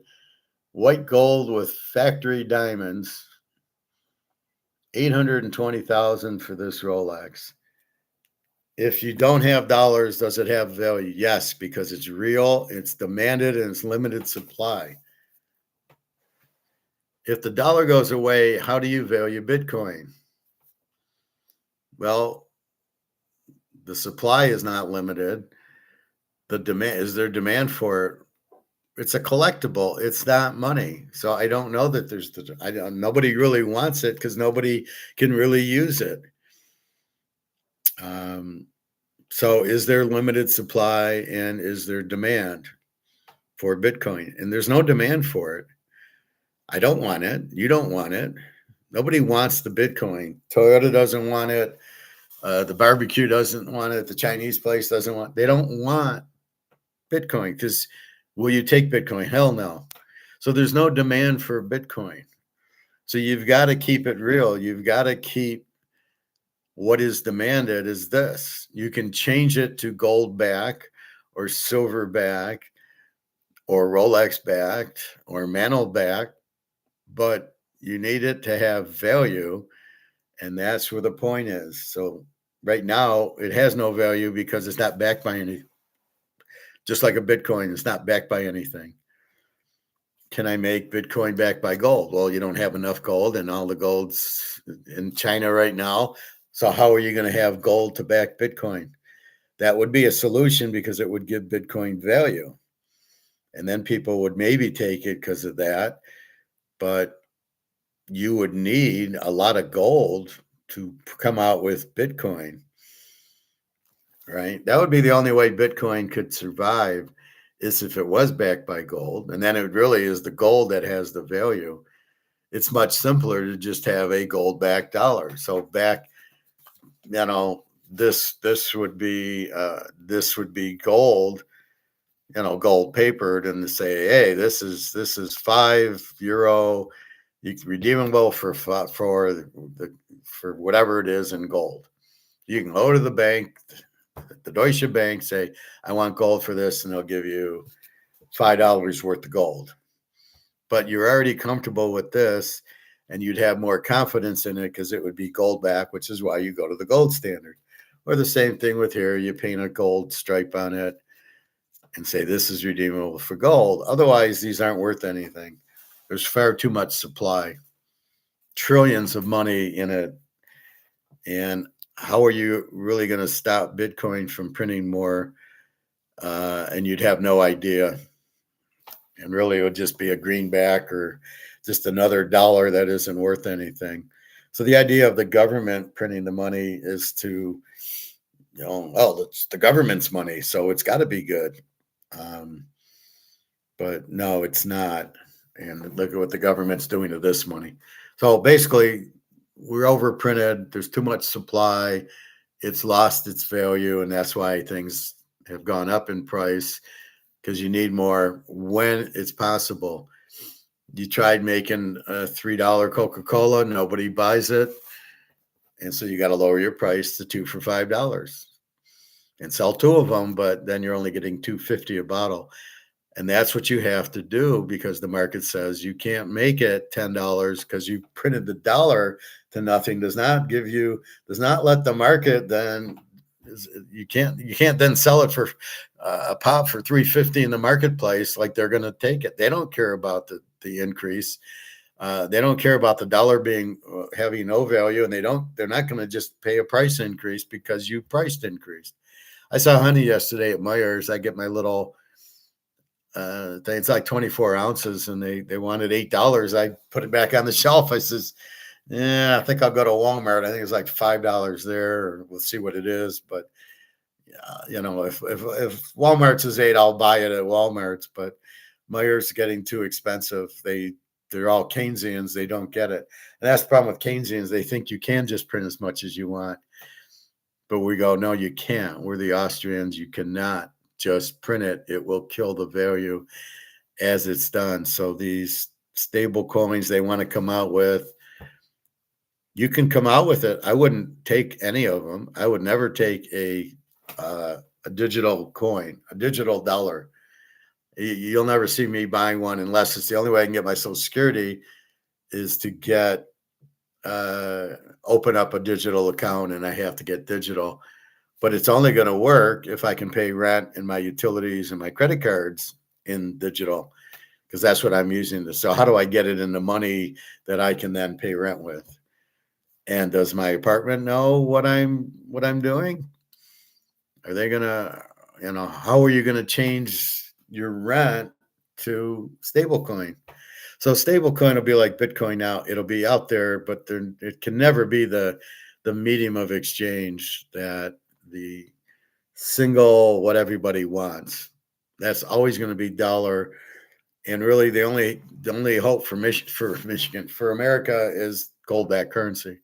And no, we do not have 8,000 tons of gold in our central bank. That's just bullshit. And China's got 80,000 tons. So don't keep saying that the U.S. has 8,000 and it's the leading central bank with gold. It's the leading country with gold at 8,000 tons. Yeah, that's horseshit. China's the leader in the clubhouse at 80,000, and then it's Russia and the rest of the BRICS countries, India, Brazil, Saudi Arabia, UAE, Dubai, South Africa, Brazil, probably all coming up with about 20,000 tons, because they don't just buy from the central bank. It's the other banks that are buying. The citizens are buying. Like in India, it's all the citizens buy for the wedding season. They'll buy gold and silver. So don't kid yourself. I like India. It's like, oh, you want to marry my daughter? Well, Put your money where your mouth is. I need gold, and then you can marry her. That must work well over there. So that's really the key. So I don't see how crypto can be money. It's not money. It's not a medium of exchange. I can't go and buy milk and ice cream with the crypto. I can't go to Kroger's or Dairy Queen or anywhere and here I got crypto. I mean, like I said, it's the same thing as coming there with the Bobby card. Yeah, I'm at Dairy Queen. Yeah, I like a Sunday. How about a Bobby Bow card for my Sunday? Yeah, that's probably not going to work too well. No offense, Bobby. I could have a Mantle card. They're not going to take it. It's just the way it is. It's perceived value. And it just doesn't, I got this Barcelona plate. Okay, this cost me like €5. Okay, let's say it's worth €5. Pretty plate. So it's worth €5. Yeah, here you go, Kroger's. I want to buy milk and eggs with it. And they're just going to say, sorry, because they really don't know the value of it. And how are they going to use it? So if I'm Kroger's, I need money to buy more inventory, more apples and oranges. So I got to have something that has value, that I know has value. So that's why the barbecue guy will take silver, because he knows he can go to the bank and get $75 for his silver and go then take the cash and do whatever with it. He'll take gold and silver because he knows he can go to the bank or the gold store and cash it. He knows that. But he can't take the Barcelona, or maybe if I gave him a Mantle card and he sees it's worth 80,000, although I got to get it graded. Is he going to give me 80,000 for it? Probably not. And then how is he going to sell it? Well, he's got to go on eBay and sell it and pay commission and wait to get the money and everything else. So that's the problem when it's too expensive. The Rolexes, the Mantle cards, the Picassos, they're nice to have, but you can't easily turn it around. That's the beauty of silver. I can go to the gold store and he's going to give me $75. I can say, thank you. So again, it's getting the value of it and then determining, but getting the money, getting the medium of exchange, which is the money. And that's what you need, is the medium of exchange. And that's the whole point. Can crypto and this stable coin and Bitcoin be medium of exchanges? And they can't, because nobody wants them. And most people who buy them don't want to sell them. They buy them for an investment, just like buying a painting. Well, I'm not really going to sell the painting. I bought a Picasso and it was worth 500,000 and now it's worth $1 million. Well, I'm never going to sell it. Well, that's not money. Money is bought and sold. Oh, I'm going to take this and go to the grocery store and I'm going to get paid. I just got paid today, and it's okay. And I take the money. There's rent, there's credit cards, there's food, there's whatever, gas.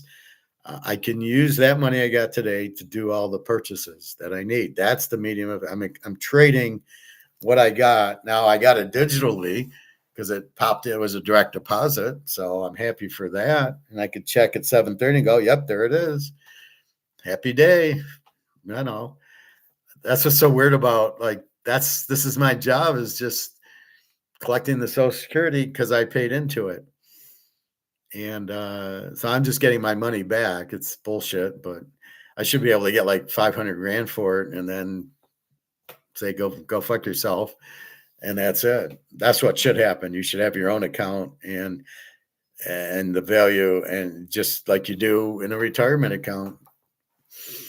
And then that's my money. And then I will go cash out some of it and go to the grocery store and pay rent with it.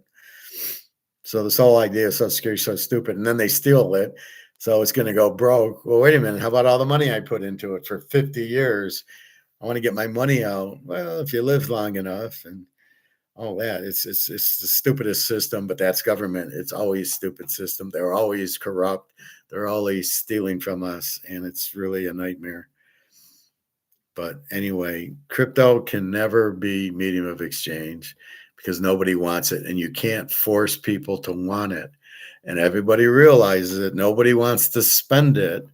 That's the biggest problem. You're not going to the grocery store with Bitcoin or stablecoin. You're not going anywhere with it because you think it's going to go up. So you don't ever want to trade your Bitcoin. These people, the difference between going to the casino and winning $5,000 at craps, people get up and they realize, hey, I could lose it back and I'm going to sell it. But for some reason with Bitcoin, nobody ever thinks they're going to lose on it. Everybody thinks, oh, I bought it at $5 and now it's 50,000 and it's just going to keep going up. Even though it hits 120 and goes back to 59,000, which I saw Friday, and then it went up back to 60. So even though I saw that, it's still, no, it's going to keep going up. Why? I have no idea. I don't even know what it looks like, but I'm going to hold it. And I'm not going to take my profit as I would in blackjack or poker or football or baseball betting. I'm not going to, oh, I won, I'm taking my profit and off I go. They're not doing that. So you just scratch your head going, what the fuck? And that's it. So that's why crypto, because it's not used as money, it's not used as a medium of exchange. They're not exchanging it for food and clothes and restaurants and trips and everything else. Oh, I can use crypto to buy gold or silver. Do they? Maybe for gold and silver they trade it, but most people are not. They don't want to sell it. So it's not money. Money has to be traded, right? I'm going to Kroger's. How do I pay for it? Money. Can I use crypto for it? I don't want to spend it. This is like me now. I don't want to spend my silver at $75 an ounce. It's too cheap. Maybe at 1,000 an ounce, but not at 75. And then you got these banks holding it down, and you're like, what the fuck? That's bullshit. What do you mean you're holding it down? Let it get to its real value, which we can't get to. And that's the hardest part. So that's where we end up at. So yeah, what is the medium of exchange? It's a trade. You're trading money for goods and services, and you're working to get them. You're trying to, how do I get money? And then I'm going to go, but wait, I need to eat and I need these other things. And that's basically what you're doing. Let me see who's beeping me. Hi, Joshua. I'm texting about the loan you closed because rates aren't in the sevens anymore. Interested. What is that? Am I Joshua? Fucking idiots. So really, you can never use crypto or stablecoin as money. It's only a collectible. And it's like using the casino chips. Why don't we use the casino chips at MGM for money?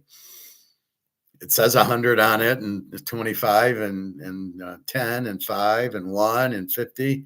Let's use that for money. At least it's already out there, but you can't because it doesn't have a value outside the casino. So I can only gamble $50 with the $50. So like here, I can bet this $1 chip at the Stardust if it was still around. What do I got? All right, so I could go to Caesars tomorrow and bet $5 with their $5 chip. So it's only got value in Caesars, and I could cash it for $5, and I could keep it. I could gamble with it. I think I could go to the restaurant with it, but only in Caesars does it have value. If I took it to Kroger's, it wouldn't have value, but I would have an easier time using it. Let's say I had $100. I would have an easier time going to the barbecue restaurant with $100 Caesars and him accepting it, going, yeah, it's $100. It's at Caesars. So I know it'll be worth something. So I would have an easier time because it says 100 and it says Caesars, and I know, but I have to get to Caesars to use it. So again, money, it's right here. It's a trade. People will know they see it's got a $1 amount on it, but the value of the $1 is 1 cent. And that's what nobody realizes except us, that you've killed the value of the dollar by printing it too much. And you want to call that inflation, but you want to cover it up by saying, oh, no, its prices are inflation. We're looking at high inflation over the summer. And whoever said that, Colonel McGregor, you're an idiot. That's not inflation. So everybody calls anytime as a price increase inflation. And I just sit there and lose my mind going, these people are so fucking stupid. But that's what it is. So they're trying to cover up that the government's printing the money to death. But that's what we know, right? That's what I'm teaching you. The money's worthless. Can I use crypto? Is that going to have value? Can't, because it's not backed by anything. You can only use something that's backed. That's why this has gone from $1 to 1 cent, because it's not backed by anything. So how in the world can I use crypto, which is not backed by anything, to have a value? Well, they're not printing it, and that's because then nobody wants it. Well, they made 21 of it, and they've only used 17 million or whatever. Well, why didn't they sell out? And if they do sell out, are they going to make more? So that's the biggest question. Wait a minute, they haven't sold the 21 million out yet? And you need miners to figure out if the transactions are good? Well, wait a minute. With the credit card, I can just, there it is, and it's done. I go to barbecue. Here's my credit card, $30. Boom, it's approved, and it goes through. All they're checking for is my limit. Do I have $30 in the account to cover it? And that's all it is. And there's a lot of problems. I was watching another video yesterday, and the biggest problem is that people are defaulting on their mortgages and their credit cards and their car payments, and bigger businesses are defaulting on their commercial real estate and their bonds. We are fucked. Everything is broke except gold and silver. So you're going to be so happy you're in gold and silver, because that can never go bad, because you can't print it. That's why all the dollars go out. You print them, right? We were saying what, Germany, and then we saw there was 4 or 5 other ones that had gone out. And recently, Zimbabwe and Venezuela and Sri Lanka and there was a couple, Pakistan. These countries went broke. Their dollar went worthless. So don't get it. Turkey's in trouble. India's in trouble.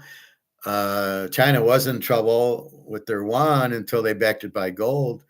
And then Russia, the ruble's not worth anything. The rupee in India is not worth anything. They're all printed to death. Japan's money's worthless. There is no currency that is like this, that is not backed by gold, that has any value. So the value of gold is going to go to the moon, because the demand will be higher and higher. As these countries start losing their money, they're going to run into gold, because that's the only thing that can save them. That's your only lifeboat. So we're just sitting there waiting, and all these Titanics for all the countries are sinking. And as they're going, they're low. What do I do? And they get into gold and silver as the safe haven, and that's what they're doing. But are you going to go into Bitcoin? See, Bitcoin's an investment. I'm not even sure my baseball cards are an investment. I just bought them, right? I was smart enough to get an Orr, to get a Mantle, to get a Brady, to get the Montana rookie. I was just smart enough to do that. But I never once thought it's an investment. It was a collectible. And I bought the Montana rookie for $100, never thought it'd be worth $100,000. I just bought it. Again, I got to get it graded, but I just bought it. There was no, excuse me. There was no thought that, I'm buying this at $100 because it's going to go up. It was, I want a Montana rookie. I want the Brady rookie. That Brady chrome refractor, PSA 9, 275,000. There was never a thought I was going to make money. I just knew it'd be worth something because it was a Brady, and I just like the refractors. They always have a value, and that was it. And it's a perfect card. It's perfectly centered, corners, everything's perfect.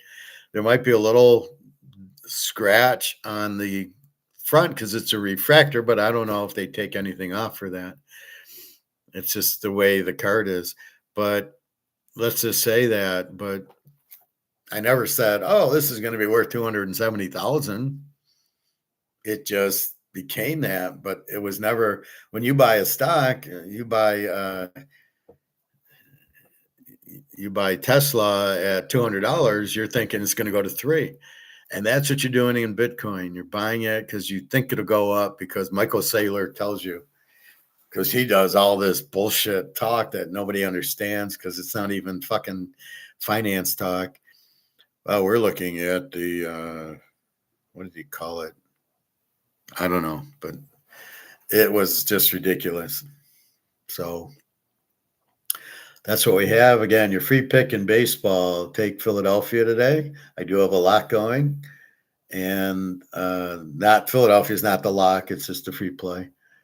And then we've got the NBA, just 2-unit play. I'm taking the Knicks under because I can't trust anybody. I can't really play Milwaukee or San Antonio has to win, but I can't trust them.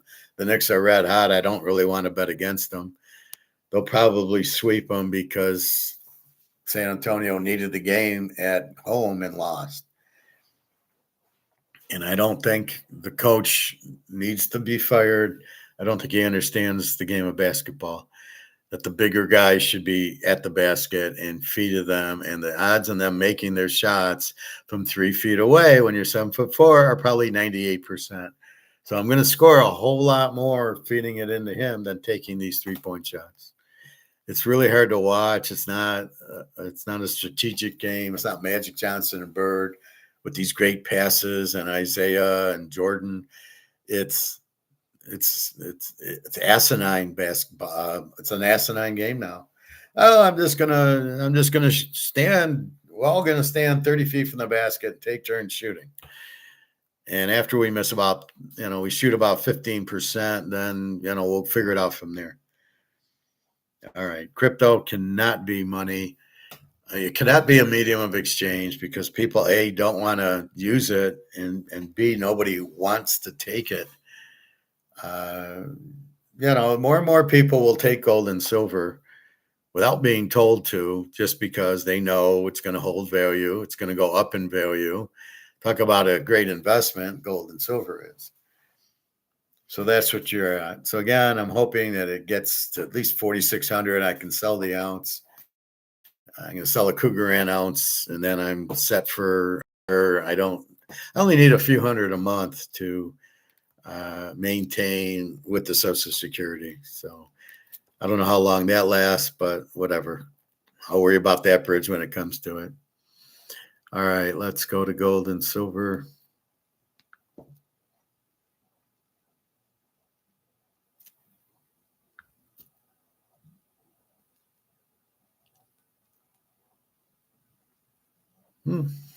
Nice. 68.75 silver. It's bouncing back. 43.42 gold. Now it was down 180 and it's only up $6. And it was pretty crushed by China and Europe. I mean, it was down to 42.70. And now it's making a nice, there's the 10 o'clock drop again. And then it's making a nice thing, 43.42. Silver 68.70. I can't believe I'm looking at $68 silver when it was 88 a week ago. So ignore that. That's bullshit.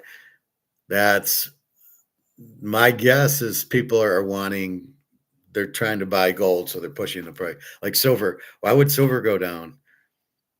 There's nothing. There's 1 million tons. And yet they're pushing options of 68 million tons. Where are you getting the 67 million tons of paper silver?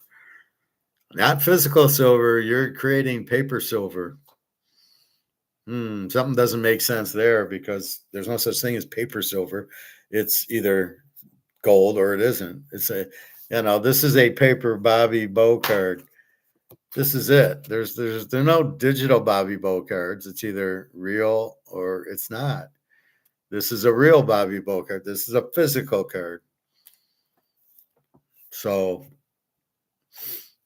I wish you were worth more, Bobby. That's all I can say. If only you would have tried harder and went to batting practice more often. Maybe you too could have had 70 home run seasons like Barry. Oh well. You tried hard, Bobby. I love that one. If you would have tried harder.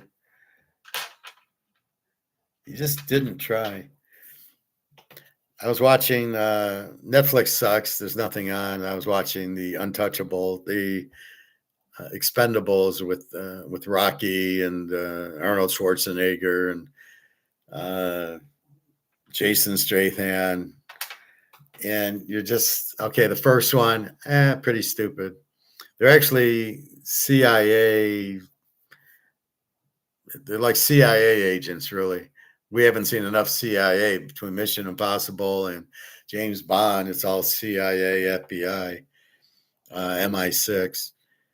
Okay, the first one's okay. The second one was The third one was terrible. Harrison Ford, I don't like. And the fourth one was Andy Garcia, who I hate Andy Garcia.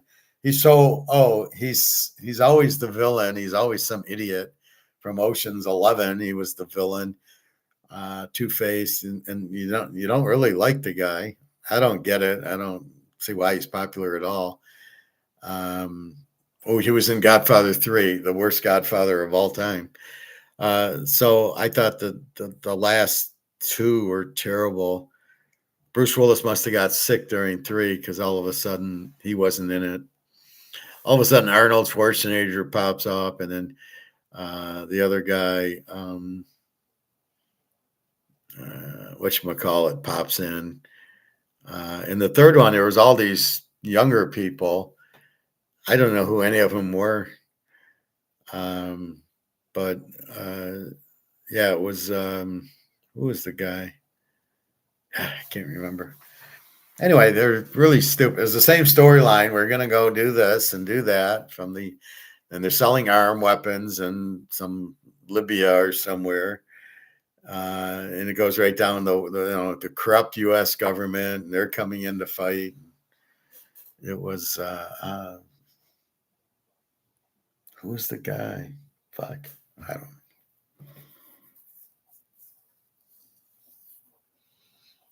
Anyway, it's just stupid.